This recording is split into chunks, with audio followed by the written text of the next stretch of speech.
Gloire à Dieu. Merci Seigneur. Nous bénissons le Seigneur ce soir. Nous voulons notre dernier message sur la consécration. Nous rendons grâce à Dieu. Hier soir, nous avons abordé la consécration de deux hommes, Samson et Samuel. Bien-aimés frères, voici deux hommes qui ont été authentiquement appelés par Dieu. Beaucoup de gens confondent. L'appel n'est que le premier pas pour aller vers la victoire. Et beaucoup de gens restent tout juste à cette porte-là et n'entrent jamais dans les eaux vives, donc de la vie chrétienne victorieuse. La maman de Samson priait pour avoir un garçon, pour avoir un fils. Et Dieu lui a fait grâce, non seulement en lui donnant un fils, mais en lui donnant un homme de Dieu qui devait être consacré dès le sein de sa mère. Et la parole de Dieu ne revient jamais à Dieu sans effet. Alors, mais pourquoi alors, malgré le fait que Dieu veille sur sa parole pour l'exécuter, pourquoi Samson a-t-il échoué? C'est la question qui se pose. Pourquoi tant de personnes aujourd'hui échouent-ils? Parce qu'il y a la part de Dieu, il y a notre propre part à jouer. Il était consacré. Le signe de la consécration, c'était les cheveux qui étaient sur sa tête. Et le rasoir ne devrait jamais passer sur la tête de Samson. Cela veut dire, quelles que soient les fautes de Samson, il était imbattable à tous les plans. Le seul signe, il ne fallait pas que le rasoir passe sur sa tête. Ça, c'est très important, frères et sœurs. Deuxièmement, c'est un homme qui était oint d'une façon spécifique. Et troisièmement, on voit qu'il avait une mission spécifique, c'est de libérer son peuple de l'oppression des Philistins. Œuvre qu'il n'a jamais pu accomplir et il s'en est allé. Et quand nous regardons Samuel, le deuxième jeune homme, deuxième enfant, lui, c'est sa mère, Anne, qui s'est mise à genoux devant l'autel de Dieu et qui a imploré la grâce de Dieu pour que Dieu l'aide à avoir un enfant. Mais cette femme a fait un vœu spécifique à Dieu. Elle dit, cet enfant que j'ai tant attendu, si tu me le donnes, je vais te le consacrer, je vais te le retourner, je vais te le prêter toute sa vie et je fais le vœu que jamais le rasoir ne passera sur sa tête. Donc vous voyez, Dieu peut être l'auteur direct de votre consécration, vous pouvez en être vous-même l'auteur. Si vous avez été appelé par Dieu, je parle d'un serviteur de Dieu ou d'une servante de Dieu, consacrez-vous rapidement à Dieu. En tant que chrétien, prenez la décision de vous consacrer à Dieu, de vous livrer entièrement à Dieu. C'est pourquoi Paul dit dans Romains 12, il dit, livrez-vous vous-même à Dieu.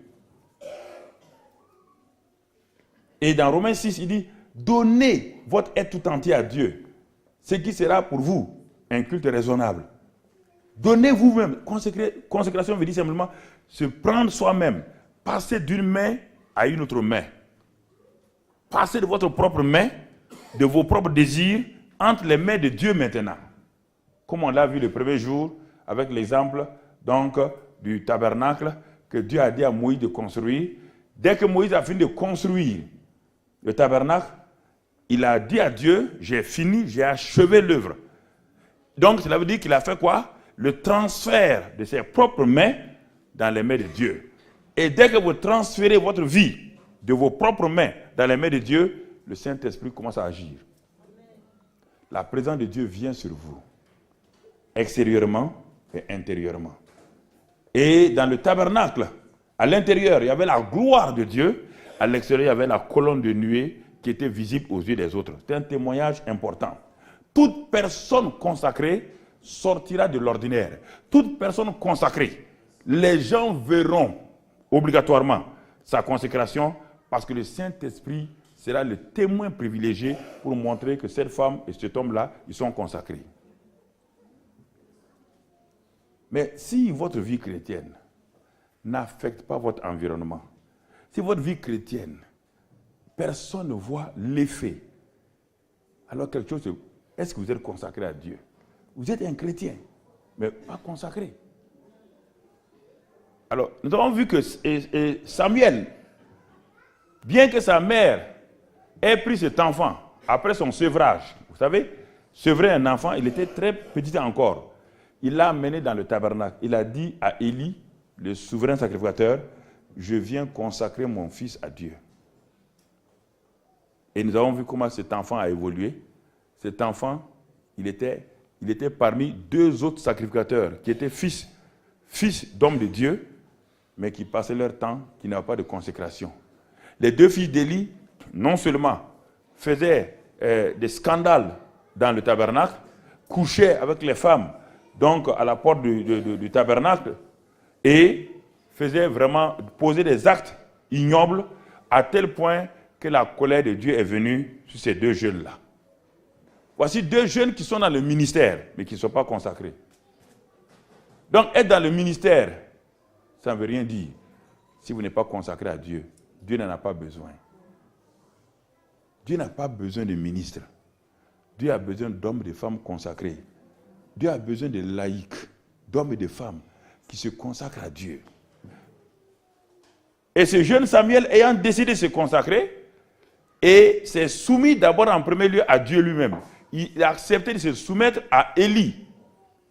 Le souverain sacrificateur Élie n'était pas un homme spirituel, n'était pas un homme qui avait un mentorship vraiment réel. Mais l'enfant n'a pas regardé aux faiblesses d'Élie. Toute personne consacrée sera soumise à l'autorité de son église locale. David était un homme consacré. Même quand Saül n'avait plus l'onction sur lui, David était soumis à Saül. David n'a jamais dit. David l'appelait loin de l'Éternel. Pourtant, David était le roi authentique et Saül était le roi déchu, mais David continuait à le respecter. Parce qu'il savait que s'il ne se soumettait pas à l'autorité qui était là, ce serait difficile qu'un jour les gens se soumettent à lui. Bien-aimés frères, Samuel a grandi ainsi et il est devenu le premier grand prophète donc de Canaan. C'est lui qui a été le premier des prophètes en Canaan quand le peuple est rentré. Et parfois quand Dieu cite son nom, il cite son nom parmi les trois hommes les plus craints, les hommes qui peuvent influencer le ciel. Et Samuel est parmi ces gens-là. Vous entendez? C'est la consécration de Samuel. Alors, ça c'est hier. Aujourd'hui, nous allons continuer. Nous allons terminer parce que le sujet est c'est un sujet de toute la vie. Pas un sujet, mais on ne peut pas l'épuiser. Ce soir, on va voir la consécration. On va parler de la vraie consécration repose sur la crainte de Dieu. Et nous allons voir ce soir qu'est-ce que nous appelons la crainte de Dieu. La vraie consécration, toute vraie consécration repose sur la crainte de Dieu. Et nous allons voir en quoi consiste, de quoi parle-t-on quand on parle de la crainte de Dieu. On ne parle pas de la peur négative de Dieu. La crainte de Dieu, c'est l'honneur qu'un homme décide de donner à Dieu. C'est la prééminence que je décide de manifester dans ma vie concernant Dieu. Je mets Dieu en première place. C'est ça la crainte de Dieu. C'est-à-dire que mes décisions passent d'abord devant Dieu avant de se manifester. Tout programme que je vais faire, je vais aller d'abord devant Dieu pour savoir ce qu'il en pense. Je ne présente pas mes programmes à Dieu, dis maintenant mets ton tampon et mets ta signature. Dieu n'est pas mon secrétaire. Dieu est le patron. Il a droit à la prééminence. Il a droit à la priorité. Et c'est ce qui fait la faiblesse des tant de chrétiens aujourd'hui. Il n'y a point de crainte de Dieu dans la vie de beaucoup d'hommes et de femmes, de chrétiens dans ce monde-là. Dieu est devenu trop familier. Dieu est devenu trop familier. Il est devenu, quand on parle de l'amitié de Dieu, ce n'est pas la familiarité avec Dieu.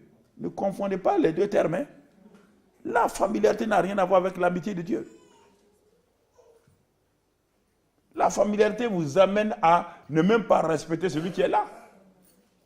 Mais l'amitié de Dieu, il y a un respect, il y a un certain honneur que vous devez à l'autre parce qu'il est votre ami. Vous ne le maltraitez pas comme vous voulez. Donc, bien-aimés frères et sœurs, la crainte de Dieu, c'est de donner à Dieu la place de gloire. Je donne à Dieu une place de gloire dans ma vie. C'est l'honorer. Mais c'est aussi, donc, frères et sœurs, comme je l'ai dit, lui donner la prééminence dans chaque aspect de ma vie. Alors, quand nous faisons cela, nous commençons à aimer ce que Dieu aime et à haïr ce que Dieu est. Voici la crainte de Dieu. Ce que Dieu aime, j'aime ça. Ce que Dieu hait, je le hais. Si Dieu hait le péché et que moi j'aime le péché, il n'y a aucune crainte de Dieu dans ma vie. Je peux être un homme de Dieu, je peux chasser les démons, mais il n'y a aucune crainte. Et ma fin sera terrible sur cette terre-là déjà.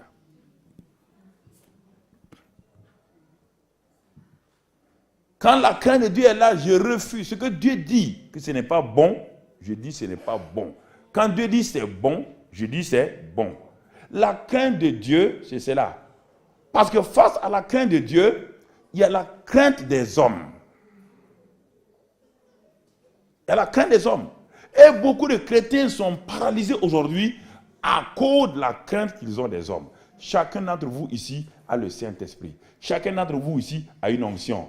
Mais pourquoi vous n'osez pas le faire? Dans votre église, si on ne croit pas au miracle, la peur de l'homme dans votre église fera que vous ne prierez jamais pour un malade. Et en ce temps-là, vous attristez le Saint-Esprit et vous devenez de plus en plus sec spirituellement. Beaucoup de chrétiens sont secs à cause de la peur qu'ils ont des hommes. La crainte de l'homme est terrible. Et on va voir ce soir-là, c'est ce qui fait que beaucoup d'hommes de Dieu qui étaient promus à un avenir n'ont jamais pu réaliser ce que Dieu avait prévu pour eux. Parce que entre la crainte de Dieu et la crainte des hommes, ils ont eu la peur des hommes. Ils ont eu peur de l'opinion du qu'en dira-t-on. Ils ont eu peur de ce que les gens pensent d'eux. Et la plupart des chrétiens sont paralysés sur les bancs d'église à cause de cela. Vous les voyez, ils viennent, ils ont le courage chez eux. Ils savent que Dieu leur a parlé. Mais dès qu'ils rentrent dans la salle, dès que les gens les regardent seulement, tout de suite là, ils perdent tous les moyens. Et le complexe d'infériorité, la culpabilité saisit leur vie, surtout les jeunes gens. Gédéon était comme cela. Au ciel, Gédéon était un héros, mais sur la terre, il était un simple zéro. Pourquoi? Parce qu'il avait la peur des hommes dans son cœur. Il avait la crainte des hommes dans son cœur. La crainte des hommes vous amène à être un rejeté, à être un complexé. Dieu a fait un dépôt en vous, mais vous ne pouvez pas l'exécuter. Pendant des années,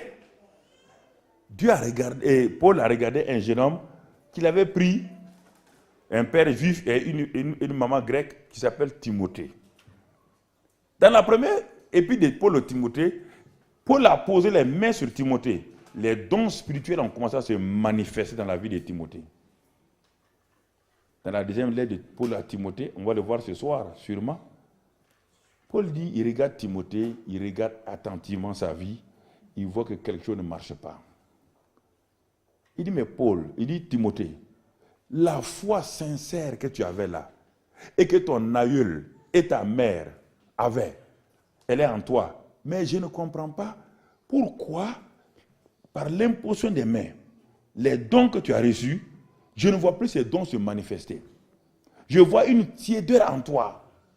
Il dit, mais est-ce que Dieu nous a donné l'esprit de timidité? La timidité n'est pas un caractère, c'est un esprit. La timidité est un esprit qui vous empêche d'entrer dans les desseins de Dieu. La timidité n'a rien de psychologique.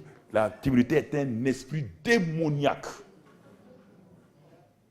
Et si vous jouez avec ça, vous jouez avec votre futur. La timidité paralyse un enfant très intelligent, qui a appris toutes ses leçons, qui arrive devant le maître, et l'enfant vient se présenter, brusquement l'enfant est paralysé, il ne peut plus rien dire. La confusion vient dans la pensée de l'enfant échoue. Et vous dites ça, c'est... Oui, frères et sœurs.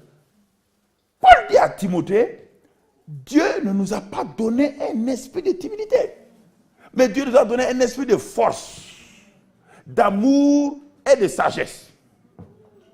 Les trois éléments qui vont activer la crainte de Dieu, qui vont activer donc la consécration, sont ces trois éléments que Paul a décrits dans la deuxième épître de Paul à Timothée, donc qu'on va voir à la fin. Alors j'ai voulu vous introduire ce soir-là, cet élément important, parce que j'ai cherché à savoir quel est le message que je peux vous laisser et qui fait que, frères et sœurs, chacun de vous a été, par votre nouvelle naissance, a été placé dans le corps de Christ. Regardez votre corps. Dans votre corps, chaque membre a une fonction et une onction. Mais si votre pied droit a peur de votre main et ne fonctionne pas, est-ce que votre corps sera en bonne santé? Alors, frères et sœurs, est-ce que quelqu'un peut venir vous dire, ton pied droit là, il est trop mince, et à cause de ça, tu vas refuser de l'utiliser? Pourquoi vous le laissez alors? De même que naturellement, personne ne doit vous empêcher d'utiliser vos membres. Vous êtes né avec vos membres. Vos membres sont dans votre corps et vous les utilisez. Pourquoi refusez-vous d'utiliser ce que Dieu vous a placé en tant que membre du corps, dans le corps de Christ, et il vous a donné une fonction et une onction? Si vous refusez en tant que membre du corps de faire, donc d'appliquer la fonction et l'onction que vous avez, l'église locale devient pauvre, l'église locale est incomplète sans vous, car vous êtes unique dans votre genre. Vous êtes unique. Il n'y a personne qui vous ressemble spirituellement sur cette terre-là. Il n'y en a pas. Mais si vous refusez, donc vous faites du mal à vous-même et vous faites du mal à toute l'église. Il y a plein de gens comme ça. Dans une église locale de 100 membres, il y a 80 qui sont assis passivement. Il y a 20% du corps qui est vivant. Quand le corps humain fonctionne à 20%, c'est quoi? C'est que la personne est paralysée du cou, presque au cou. Quand un homme, il n'y a que 20% de son corps qui agit, c'est sûr et certain que de la plante des pieds jusqu'au cou, il est paralysé. Tétraplégique. C'est-à-dire qu'il n'y a que le cou et la tête seulement qui fonctionnent. Cet homme-là, il dépend de qui? De quelqu'un d'autre. C'est la même chose, frère. Vous êtes assis, Dieu a mis en vous des dons. Mais quand j'ai été baptisé du Saint-Esprit, frère, les gens ont voulu m'arrêter. Mais j'ai dit, mais pourquoi vous voulez m'arrêter? Pourquoi voulez-vous? Oh non, attention. J'ai dit, mais attention, pourquoi? Pourquoi vous voulez que je m'arrête? Pourquoi voulez-vous que je fasse attention? Tout ce que vous avancez là, il n'y a aucun argument qui vous a fait avancer. Ça fait 15 ans que vous cherchez le baptême du Saint-Esprit, qui est un simple don. Et j'ai commencé à Toulouse à évangéliser dans les rues. Et j'ai commencé un réveil à apporter dans l'église où je venais de convertir. J'amenais régulièrement des Africains, des jeunes Arabes, j'amenais des Français, j'amenais tout le monde dans l'église. Et les baptêmes du Saint-Esprit a commencé dans l'église. Un nouveau converti. Pourquoi? Parce que j'avais lu dans la Bible que je suis un membre du corps de Christ. Que Dieu m'a placé selon ce qu'il veut et non pas selon la pensée du pasteur. Et que Dieu m'a donné des dons comme il le veut.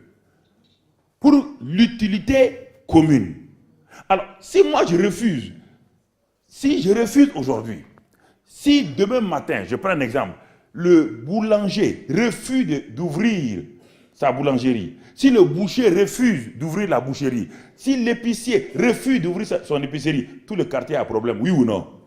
Alors, si vous refusez de fonctionner comme Dieu le veut, vous mettez tout le corps de Christ en danger. Ne me dites pas, Dieu a donné à chacun, né dans le corps de Christ, comme il le veut.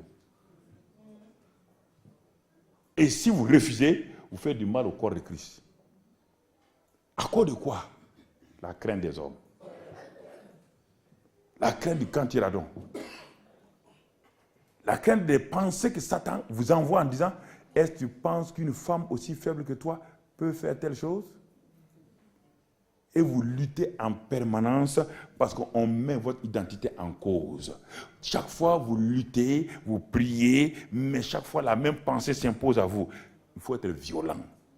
Être violent à l'égard des pensées sataniques, être violent à l'égard des pensées d'autrui, vous libérez de l'emprise des autres et fonctionnez parfaitement. Et alors vous verrez que vous êtes un spécimen, vous êtes quelqu'un de spécifique dans le royaume des cieux.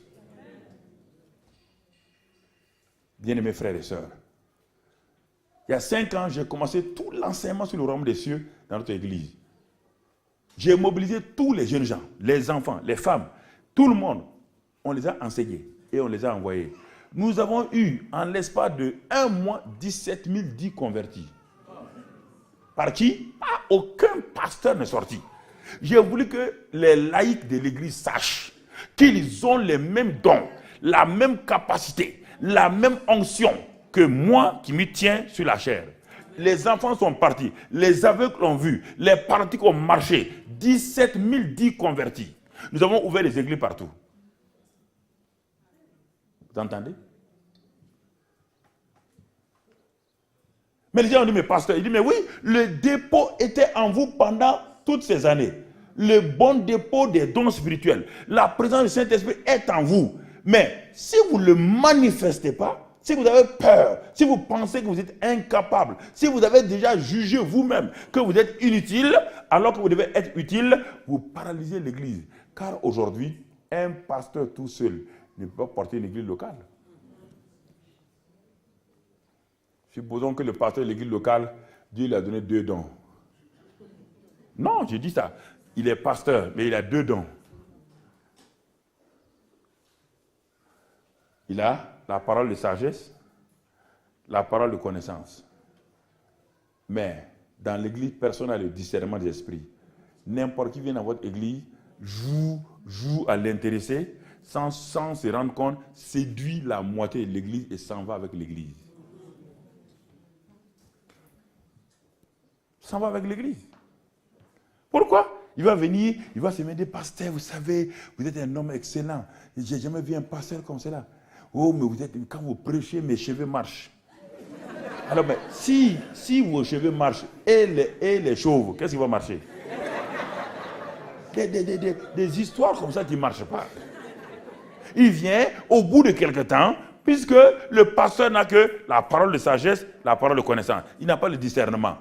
Mais si dans l'assemblée, quelqu'un avait le discernement, il viendrait tranquillement vers les anciens, les pasteurs, il va dire, pasteur, vous voyez cette dame-là, faites attention, parce que Dieu m'a montré ça. Amen. Simplement, frères et sœurs.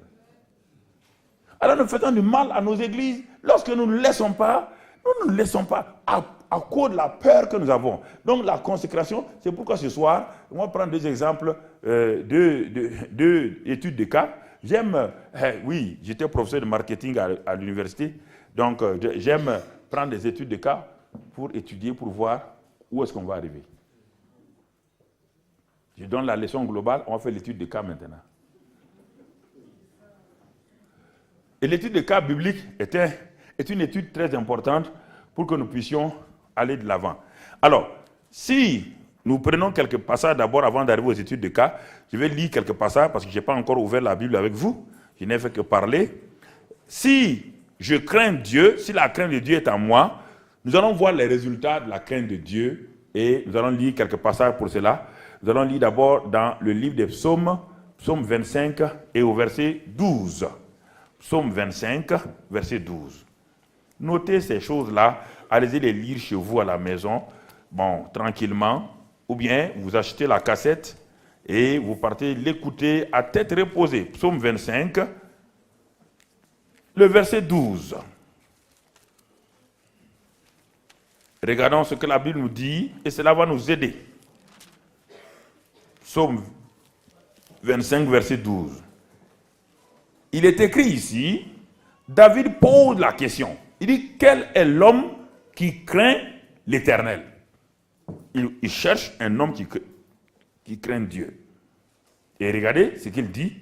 L'Éternel lui montre la voie qu'il doit choisir. Alors, si je veux réussir dans ma vie, je suis en train de chercher la voie du succès. Je vais aller chez quelqu'un qui a échoué ou quelqu'un qui a réussi. Quelqu'un qui a réussi. Ok, très bien. Ici, là, celui qui nous parle là, il a déjà réussi, oui ou non? Il a réussi dans sa vie. Il nous parle. Donc, il vaut mieux aller le prendre comme professeur, oui ou non? Un jour, il y a un monsieur, la conférence était donnée comment devenir millionnaire. Une conférence était donnée comment devenir millionnaire. Les jeunes gens ont rempli la salle. Mais au moment où le professeur venait pour dire comment devenir millionnaire, il y a un des jeunes qui a levé la main. Il dit, avant de venir ici, j'ai rencontré monsieur Intel. Et ce monsieur Intel a dit que vous ne pouvez pas enseigner les gens à devenir millionnaires. Le professeur s'est arrêté, il a souri. Il dit, mais le monsieur qui vous a dit que je ne peux pas vous enseigner à devenir millionnaire, est-ce qu'il est millionnaire? On dit non. Quelle sorte de voiture il a? Une voiture qui a de la fumée. Est-ce qu'il est habillé correctement? On dit non. Il dit, est-ce qu'il connaît qu'est-ce qu'être millionnaire? Il dit non. Il dit, moi, regarde-moi, je suis déjà millionnaire. Donc, assois-toi tranquille et écoute-moi. N'écoute pas les gens qui ont échoué. Il y a des gens, quand ils viennent aux réunions, ils viennent avec des idées déjà. L'autre a dit ça, tel homme a dit ça. Si tel homme a dit, va t'asseoir avec lui, va causer avec lui. Ne viens pas ici. Il faut qu'on soit logique. Si tu viens des préjugés, tu ne recevras rien.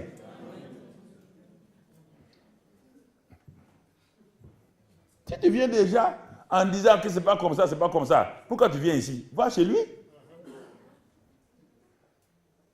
David dit, David nous parle. Le Saint-Esprit est sur l'homme selon le cœur de Dieu. L'homme qui est sur le cœur, selon le cœur de Dieu, nous parle. Il dit l'homme qui craint l'Éternel. Vous voyez bien? Il nous parle. Parce qu'il a vécu les deux éléments.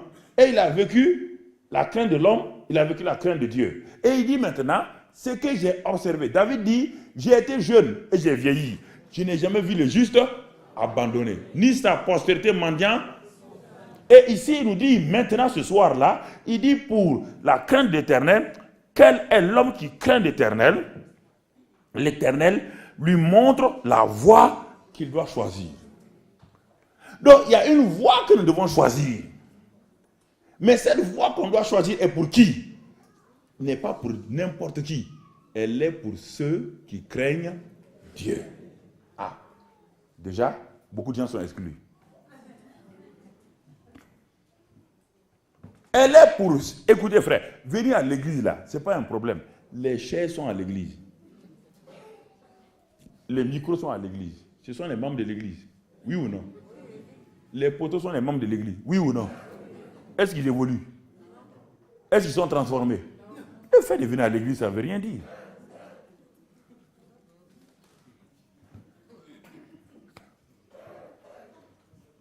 Quel est l'homme qui craint l'Éternel? David dit, voici, Dieu va lui montrer la voie qu'il doit choisir. Ce n'est pas fini. S'il lui montre la voie qu'il doit choisir, qu'est-ce qu'il dit après? Son âme reposera dans le bonheur. Les gens s'en vont prier pour chercher le bonheur. La prière ne donne jamais le bonheur. Quel est le verset biblique qui vous dit qu'en priant, vous aurez le bonheur? Montrez-moi le verset biblique. Le problème, c'est que les gens sont sur les fausses routes. Il dit, l'homme qui craint Dieu là, son âme reposera dans le bonheur. Son âme. Dans l'âme, il y a quoi? Le corps a 5 sens. L'âme aussi a des sens, comme l'esprit a un sens. Les 5 sens de mon corps, le toucher, le goûter, l'huile, l'odorat et tout. L'âme a des sens, qu'on appelle les sentiments, la volonté, l'intelligence et tout. Ce sont ces choses qui nous créent des problèmes. Il y a l'esprit a un sens qu'on appelle la foi. Notre esprit est dirigé par la foi. C'est la foi qui permet de reconnaître Dieu. Ce n'est pas les yeux. Les 5 sens reconnaissent le monde naturel, le monde matière. Le monde spirituel est reconnu par un seul sens qu'on appelle la foi.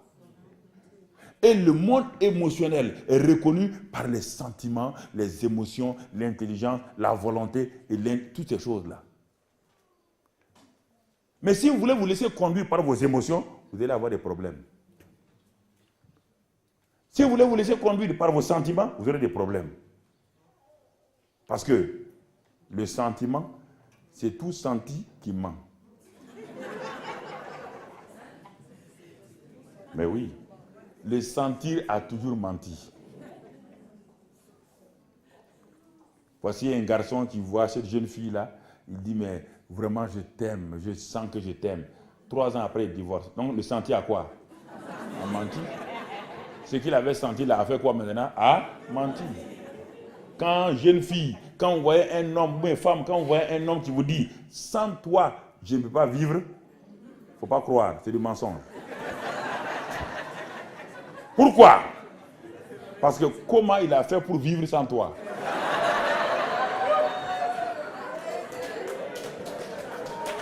Oui.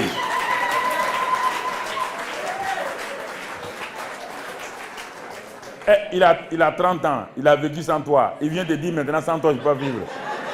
Demande-lui comment il a vécu ces 30 dernières années. Sans toi. Il faut la sagesse pratique.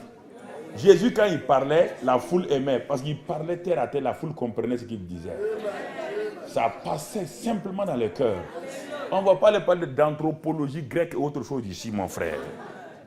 On va parler des choses simples qui rentrent dans votre cœur. Ouais, là, David dit ces choses-là. David parle de ces choses-là et il dit, et son âme repose dans le bonheur et sa postérité possédera le... Et ensuite il dit, l'amitié de l'Éternel est pour ceux qui le... Donc, l'amitié de Dieu n'est pas pour n'importe qui, est pour ceux qui le craignent. Alors, quand j'ai commencé à lire ces passages-là, je me suis dit, attention, il y a des règles mathématiques. Pour que 2 triangles soient semblables, il faut que le triangle ABC et le triangle 2EF remplissent des conditions. Pour que les 2 triangles soient semblables. Il y a des règles chimiques, il y a des lois physiques. Il y a des lois ici, on dit, pour l'amitié de Dieu, la loi essentielle, c'est de craindre Dieu. Il n'y a pas un autre moyen pour être ami de Dieu si ce n'est pas la crainte. Alors je me suis assis, j'ai dit, jeune homme Karambiri, j'avais en 125 ou 26, si tu veux être un ami de Dieu un jour, sois conséquent. De même que tu es en train d'étudier l'économétrie, tu es en train d'étudier l'économie financière, l'économie bancaire, pour être un jour un banquier, alors si tu refuses d'étudier l'économie, tu ne seras jamais économiste. Si je refuse d'étudier ce que Dieu me dit, comment être son ami, je ne serai jamais ami de Dieu. Il faut être logique avec vous-même. Dieu vous montre le chemin de l'amitié. Et vous dites, non, je vais aller prier. Dieu, quand tu as fini de prier, tu fais le mal, tu seras ami de Dieu? Le christianisme n'est pas, vous n'êtes pas des robots. Vous avez tout ce qu'il faut et vous êtes intelligent.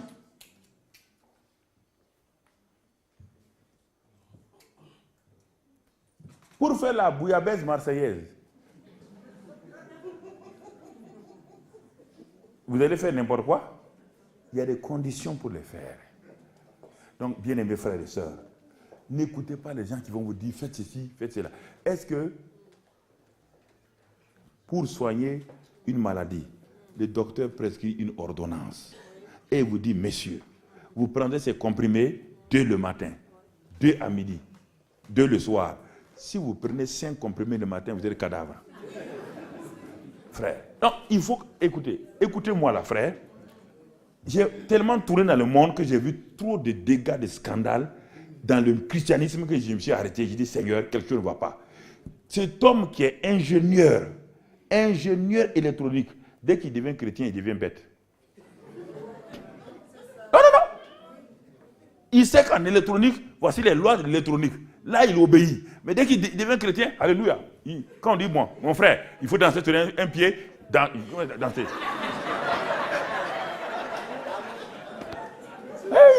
Je ne comprends pas. Il n'y a pas une logique. Il y a quelque chose qui ne va pas.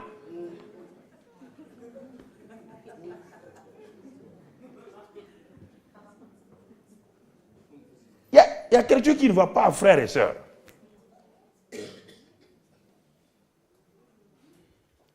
Donc, Dieu nous montre ici que l'amitié de l'Éternel est pour ceux qui le craignent et son alliance leur donne instruction. Autre passage, frère, on va aller rapidement. Proverbe 9, verset 10. Proverbe 9, verset 10.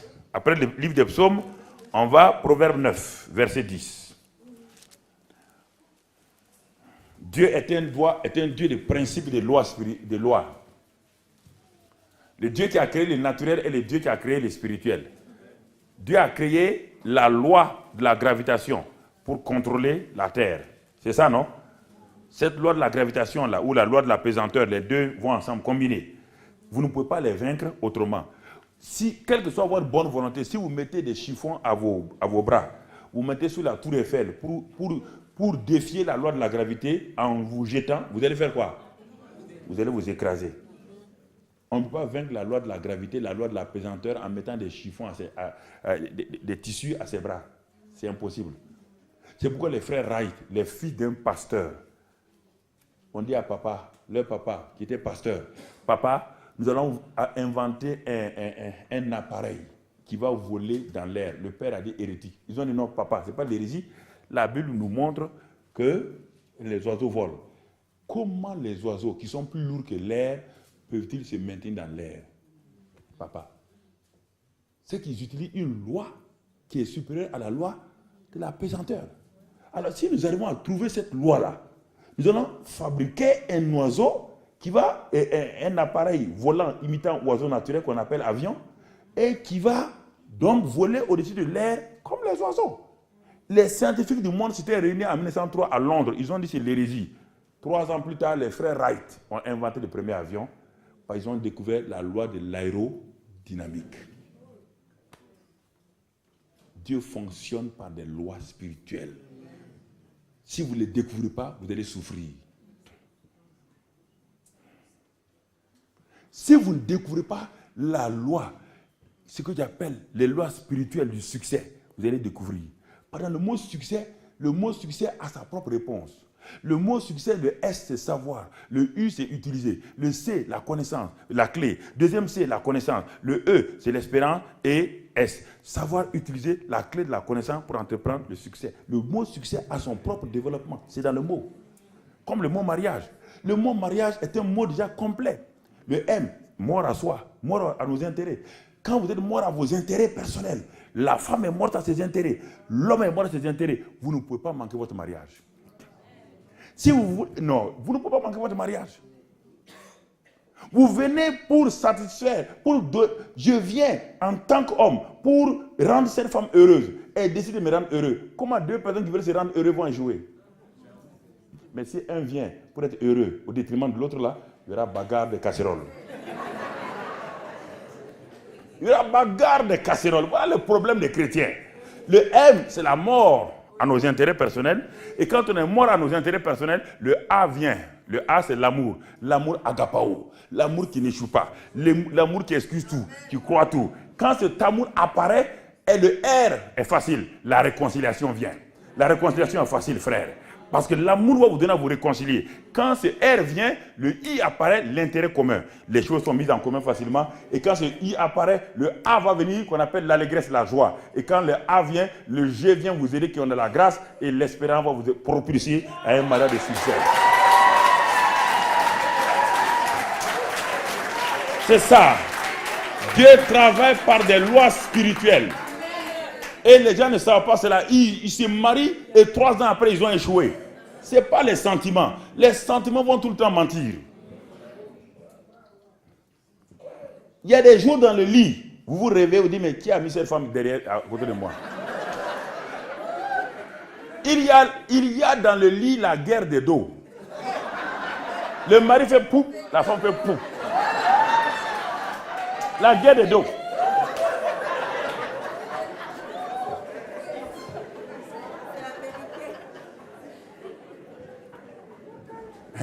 La consécration est importante. Hein?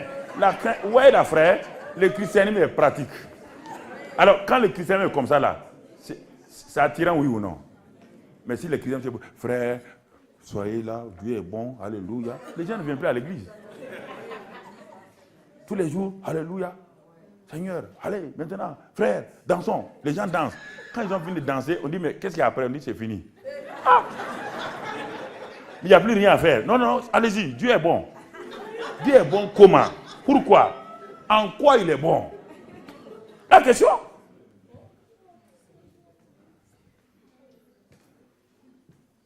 Frère, la vie chrétienne est pratique. Très pratique. Très, très pratique. Ce n'est pas de la théorie. Hein? Non. J'ai fait 12 ans cherchant dans le monde entier. Parce que j'étais un musulman. Je suis devenu chrétien. La première année, tout a marché. Mais après, les chrétiens m'ont dit, ça ne marche pas, ça c'est comme ça. J'ai commencé à écouter les gens. Je suis rentré dans une phase terrible d'échec, de tourment. Il a fallu 12 ans que je sorte de ce tourment-là, de ce tuyau-là. Que les chrétiens m'ont habillé avec ça. J'ai fouillé les États-Unis, de Los Angeles jusqu'à San Diego, en passant par de San Francisco jusqu'à San Diego, Anaheim, tout ça, j'ai fait. Je suis allé à Orlando.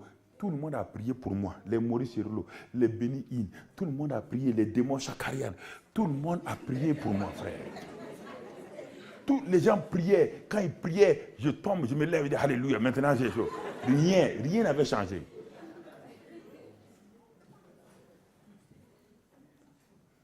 C'est mon épouse qui m'a dit un jour, mais tu promènes dans le monde là, et Dieu n'est pas au Burkina. Il dit, femme, tu ne comprends pas les choses. Hein? Moi, laisse-moi, je suis en train de chercher power. Mais ma femme dit, mais Dieu n'est pas à power, le Dieu power n'est pas au Burkina. Je dis, mais vous les femmes, vous ne comprenez pas les choses spirituelles. Calme-toi et assois-toi tranquille. Quand j'ai tourné, fatigué, elle a dit, mais tu as eu power? Il dit, enfin tu as raison, boy, calme-toi. Et un jour, j'ai pris ma Bible, je suis allé dans un coin de ma maison. J'aime raconter ça, ça va aider beaucoup de jeunes qui cherchent power là. J'ai pris ma Bible et vers 5 h du matin, je me suis levé sur la pointe des pieds. J'ai pris ma Bible. J'étais découragé, démoralisé. Je suis allé tout juste dans le salon. Dans mon salon, j'ai fermé les portes pour que ma femme ne sache pas que je suis venu prier. Je me suis mis à genoux là et j'ai dit à Dieu. Il dit, ma femme a dit que tu es ici. Il dit, mais je suis allé dans le monde, je suis allé partout, j'ai voyagé. Et je n'ai pas vu la puissance là. Mais ma femme dit que tu es ici. Si tu es là, vraiment, je suis fatigué. Écoutez-moi, à 5 h du matin, là, près de ma bibliothèque dans le salon, la présence de Dieu est venue sur moi de façon puissante. J'ai dit, Seigneur, ce n'est pas possible. J'ai perdu mon temps, mon argent, alors que tu es ici. Dieu était là il y a longtemps, oui ou non?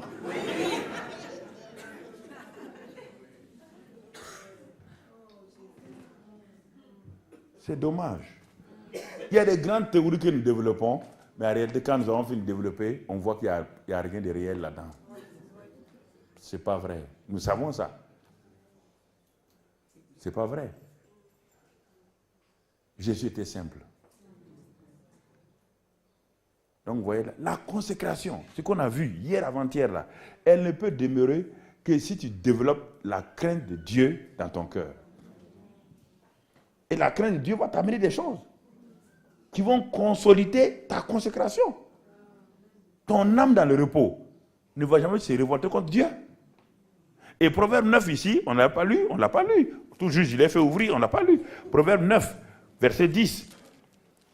Dans ce passage-là, il est écrit simplement, le commencement de la sagesse, c'est la crainte de quoi? Le commencement de la sagesse, c'est la crainte de l'Éternel. Allons au chapitre 16, verset 6. Proverbe 16, 6. Proverbe 16, 6. Proverbe 16, verset 6. Par la bonté et la fidélité, on expie l'iniquité. Et par la crainte de l'Éternel, on se détourne du mal. Celui qui craint Dieu va se détourner du mal. Celui qui ne craint pas Dieu va toujours aller où? Vers le mal. Donc vous voyez la crainte de Dieu? La crainte de Dieu vous détourne du mal. Si vous êtes en train de lutter avec le mal, ça veut dire que vous ne craignez pas Dieu. Il n'y a aucune crainte de Dieu dans votre cœur. Ne fatiguez pas quelqu'un à aller prier, à aller jeûner. Le jeûne et la prière ne peuvent pas vous détourner du mal. On dit la crainte de Dieu va vous détourner du mal. Il faut mettre les choses. Là, je vous ai dit, le jeûne et la prière me permettent de communier avec mon Dieu. Et Dieu me révèle ses secrets quand je suis disposé dans le jeûne.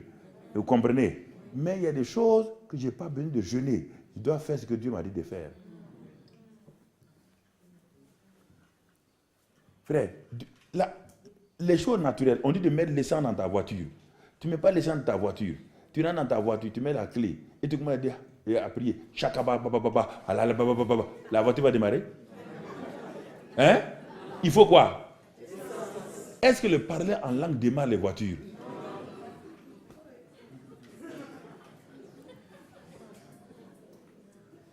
S'il y a un miracle, ça c'est le diable. Parce que s'il y a un miracle, si ta voiture démarre, ça c'est le diable qui a fait démarrer. Ne viens pas témoigner à l'église que Dieu a fait démarrer ta voiture. Hein? Ok.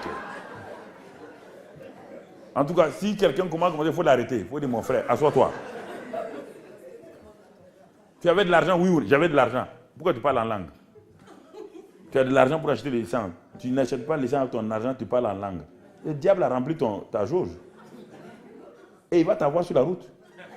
Si tu écoutes sa voix aujourd'hui, demain tu vas écouter sa voix. Et un jour, il te prendra en otage. Le surnaturel n'est pas fait au détriment des lois spirituelles de Dieu. Le surnaturel, quand tu dois marcher, mon frère, quand tu dois marcher, tu refuses de marcher, tu t'arrêtes pour prier, pour voler, c'est un problème.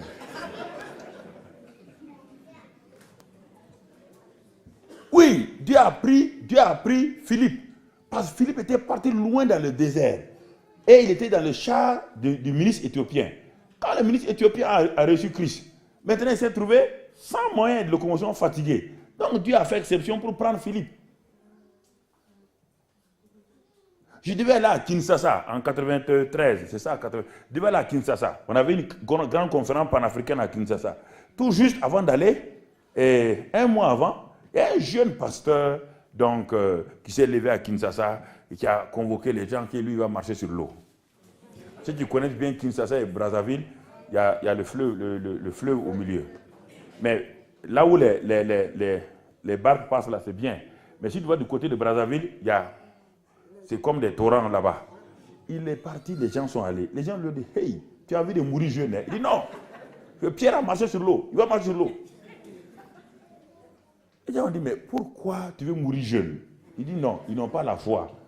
Les journalistes de Kinshasa et de Brazzaville sont allés. Là, si tu vois l'endroit là, ça a failli gâcher ma réunion à Kinshasa. Les gens sont venus. Il a parlé, il a prié et il a mis son pied. Et puis là où l'eau est en torrent là, l'eau là, il paye. Il a fallu 3 jours pour qu'on trouve son corps. Et les journaux de Kinshasa à l'époque et de Brazzaville ont dit, on modèle que les chrétiens évangéliques sont des insensés. Ils sont insensés.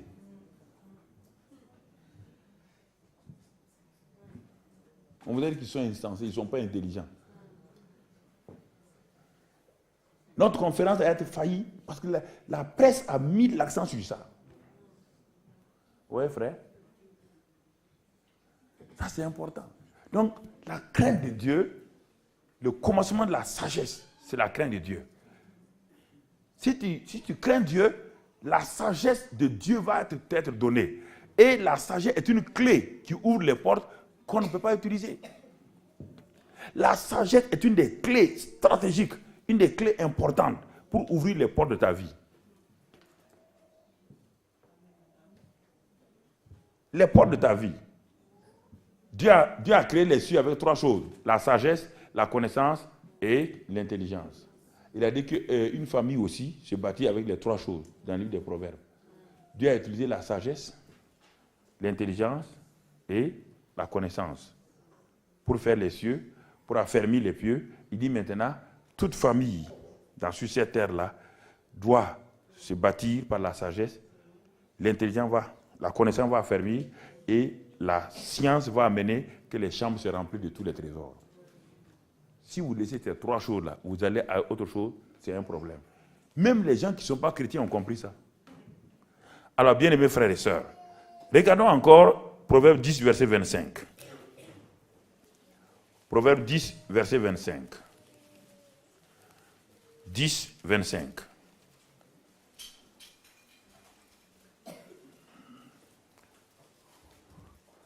Comme passe le tourbillon, ainsi disparaît le méchant. Mais le juste a des fondements éternels.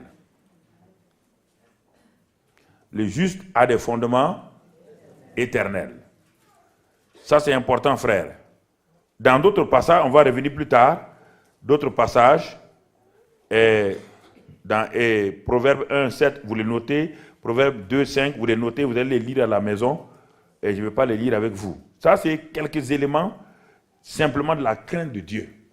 Ce que la crainte de Dieu donne.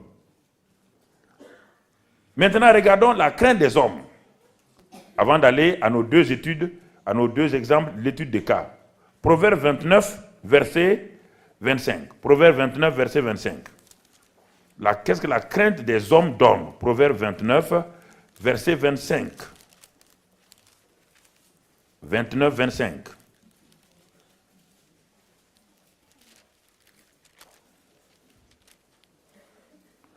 La crainte des hommes tend un piège. Mais celui qui se confie en l'Éternel est quoi? Protégé. La crainte des hommes tend un piège. Si vous avez peur des hommes, tout de suite, un piège est devant vous. Et vous ne pouvez plus opérer. Le piège va vous tenir esclave et vous ne pourrez pas avancer avec Dieu. C'est pourquoi, dans Galates 1, verset 10, Paul parle aux Galates et dit ceci. Galates 1, au verset 10, voilà ce que Paul nous dit.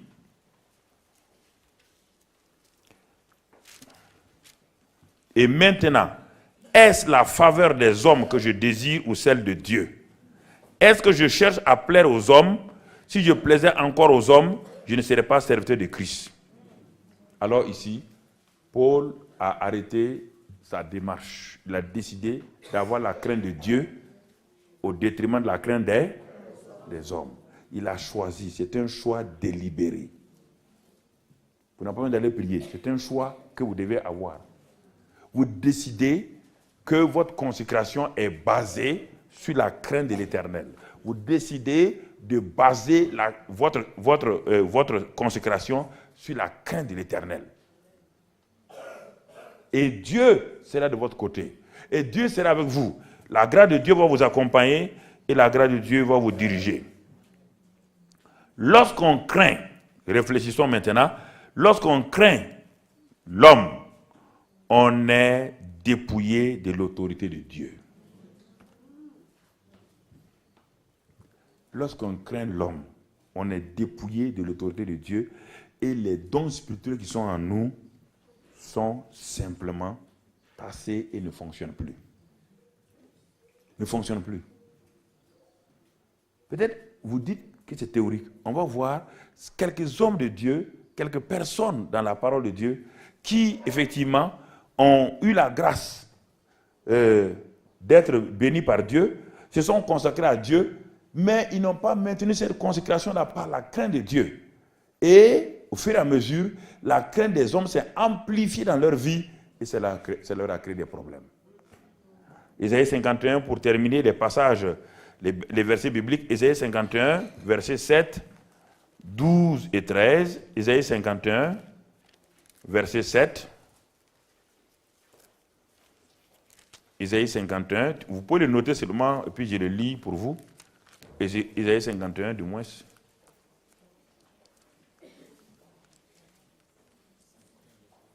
51, verset 7.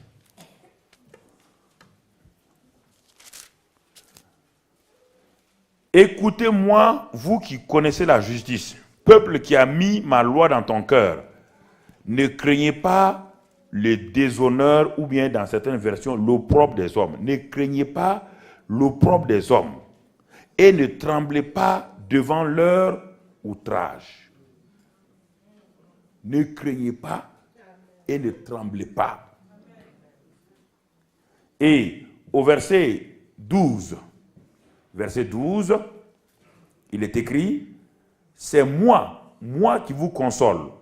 Qui es-tu pour avoir peur de l'homme mortel et du Fils de l'homme pareil à l'herbe? C'est pourquoi quand Josué devait remplacer Moïse, Dieu est venu dire à Josué ceci, tout le chapitre 1, c'était d'abord pour édifier Josué. Il lui dit Josué, plusieurs fois, prends courage, ne t'effraie point. Parce que la peur des hommes, les 12 espions leaders qui ont été envoyés, n'ont jamais pu exercer leur leadership. C'était 12 leaders représentant les 12 tribus d'Israël. Ils avaient l'onction, ils étaient parmi les 70 qui avaient reçu l'onction de Moïse. Et ils sont allés pour explorer le pays.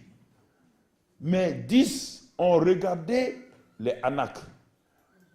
La parole de Dieu était vraie. Ils ont trouvé ce que Dieu a dit, le lait et le miel.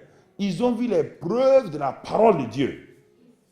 Mais ils ont laissé leurs 5 sens être donc paralysés par les Anak. Et ils ont perdu leur position, ils ont tout perdu. Dieu dit à Josué maintenant que tu vas prendre possession du pays, ne crains point, ne t'effraie point, prends courage. Alors ce qui veut dire, Josué était déjà loin. Il avait l'esprit de sagesse par l'imposition des mains de Moïse. Alors mais pourquoi Dieu lui dit de ne pas craindre? Malgré cette imposition, malgré l'onction que les gens ont, le parler en langue, tout ce que vous avez là, rien ne va se passer si vous avez peur des gens. Si vous avez peur de ce que les gens pensent de vous, si vous refusez de vous tenir comme Dieu veut que vous teniez, vous perdez votre position et votre autorité. Et c'est ça que Satan veut faire chaque jour avec les chrétiens. Donc la consécration sera maintenue si je développe dans mon cœur la crainte de Dieu et si je mets au dehors la crainte des hommes. La crainte des hommes fait beaucoup de dégâts.